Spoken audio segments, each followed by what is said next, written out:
পদ্মা নদীর নামের সঙ্গে বহু আগেই জোর বেঁধেছে সর্বনাশা শব্দটি। নদী ভাঙন কিংবা ফেরিঘাটে ভোগান্তি সব দোষই যেন পদ্মা নদীর। আসলেই কি তাই, নাকি কিছুটা দায় আছে মানুষেরও? তাই জানার চেষ্টা করেছেন আরাফাত সিদ্দিকী। ক্যামেরায় ছিলেন সোহেল রানা।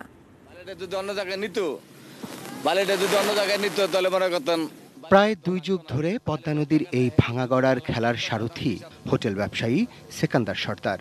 মাওয়া থেকে শিমুলিয়া ঘাটে ঘাটে ঘর বেঁধেছেন আর বারবারই নদী গর্ভে সব হারিয়েছেন। বহু বছর ধরেই দেখছেন ফেরি চ্যানেল ঠিক রাখতে ড্রেজিং নামের বালুর খেলা। ওই চড়ানে হালাই বালিটা, ওই বালিটি তোমার ভাঙতে ভাঙতে আবার নদীতে পৌঁছতেছে, বালির অন্য জায়গায় নিতে আসে না। এই ঘাটেই নিজের ফেরি নিয়ে 2 যুগ ধরে ভিড়ছেন আর ভাসছেন বিআইডব্লিউটি এর ইনল্যান্ড মাস্টার অফিসার দেলোয়ারুল ইসলাম। গেল বুধবার বীরশ্রেষ্ঠ জাহাঙ্গীর নিয়ে তার পদ্মা পাড়ি দিতে সময় লেগেছে প্রায় 8 ঘন্টা। কেন এত ঘুরপথ? পদ্মা কি এতই অগভীর? নাব্যতার সংকট উপরের যে ভাঙ্গনের কারণে এবং পানির স্রোতের কারণে যে পলিগুলো আসতেছে, পলিগুলো চ্যানেলের ভিতরে জমে গেছে এবং আমাদের যে পদ্মা সেতু আছে, পদ্মা সেতুর পিলারের গোড়ায় অনেক পলি জমে গেছে। পদ্মা সেতুর পিলারের এখানেও মনে করেন যে ফেরি পাসিং হয় না। যে আমাদের ড্রাফট, আমার ফেরিটা যদি 5.5 ফিট ড্রাফট হয়, দেখা গেছে আরও 1.5 ফিট ড্রাফট নিতে হবে লোড নিলে, লোড ড্রাফট। আর ওই 1.5 ফিট নিয়ে জাহাজটা যদি চালানো হয় তাহলে নিচে ক্লিয়ারেন্স লাগবে আরও 1.5 থেকে 2 ফিট। সেকান্দার সর্দার ও দেলোয়ারুল ইসলাম এবং তাদের সঙ্গে এই ঘাট দিয়ে পদ্মা পাড়ি দিতে যাওয়া 21 জেলার কোটি মানুষের ভোগান্তির অপর নাম ফেরিঘাট। ঘাট বন্ধ না খোলা থাকবে তার গ্যারান্টি নেই কারো কাছেই, নেই কোনো পূর্বাভাসের ব্যবস্থা। কেন এমন? বিজ্ঞান কি এখনো এতই পিছিয়ে?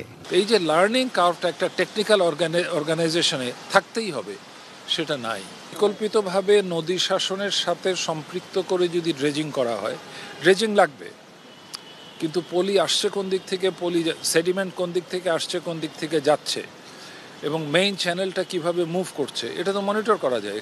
অর্থাৎ কোনো বিজ্ঞান ভিত্তিক কাজ হচ্ছে না, সেটার জন্য এটা করছে। পদ্মার ভাঙন নতুন কিছু নয়, নতুন নয় হাজার হাজার ঘনফুট পলি জমে ফেরি চলাচল বন্ধ হয়ে যাওয়া। নতুন নয় এই মাওয়া কিংবা শিমুলিয়া ফেরিঘাটে মানুষের অবর্ণনীয় দুর্ভোগ। তবে বছরের পর বছর ধরে এই সমস্যা জিয়ে রাখা, একটি ফেরিঘাট এত বছরেও স্থির করতে না পারা অবশ্যই একটি বড় ব্যর্থতা। আরাফাত সিদ্দিকী, ATN নিউজ, শিমুলিয়া ফেরিঘাট, মুন্সিগঞ্জ।